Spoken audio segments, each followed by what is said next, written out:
విష్ణు సహస్రనామంలోని ఒక్కో శ్లోకానికి ఒక్కొక్క విశిష్టమైన ఫలితం ఉన్నది. ఈ జన్మజాతకంలోని నక్షత్ర మరియు నక్షత్ర పాదాల ప్రకారం ఆయా శ్లోకాలను పఠించడం వలన కలిగే నిర్దిష్ట ఫలితాలను తెలుసుకునే ప్రయత్నం చేద్దాం.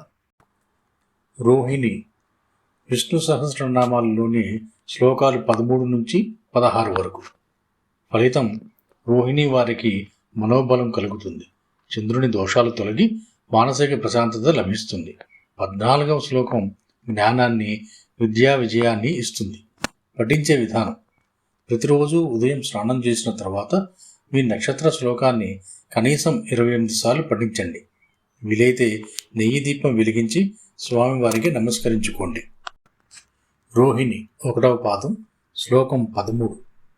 రుద్రో బహుశిరా బభ్రుర్విశ్వయూని శుచిస్రవా అమృత శాశ్వతస్థానుర్వరారు మహాతపా.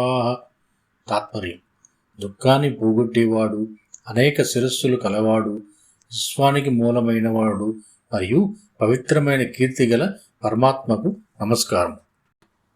రోహిణి 2వ పాదం శ్లోకం 14. సర్వగః సర్వవిద్వానుర్విశ్వక్సేనో జనార్దన వేదో వేద విద్యాంగు వేదాంగో వేదవిత్ కవి. తాత్పర్యం: అంతటా వ్యాపించినవాడు, సర్వజ్ఞుడు, భక్తుల శత్రువులను పారద్రోలేవాడు మరియు వేద విద్యలన్నింటికీ మూలమైన వాడైన జనార్దనునికి నమస్కారం. రోహిణి 3వ పాదం శ్లోకం 15. లోకాధ్యక్ష సురాధ్యక్షో ధర్మాధ్యక్ష కృతాకృత చతురాత్మా చతుర్వ్యూహ చతుర్ధ్రంష్ట చతుర్భుజ.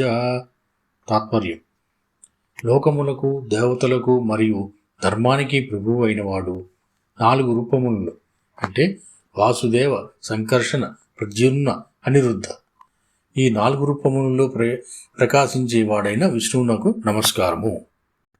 రోహిణి 4వ పాదం శ్లోకం 16.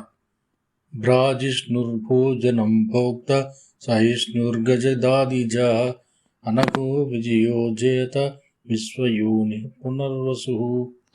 తాత్పర్యం: ప్రకాశించే స్వభావం కలవాడును, అనుభవించేవాడును, ఓర్పు గలవాడు, పాపం లేనివాడు మరియు సృష్టికి ఆది కారణమైన విజయశాలికి నమస్కారము.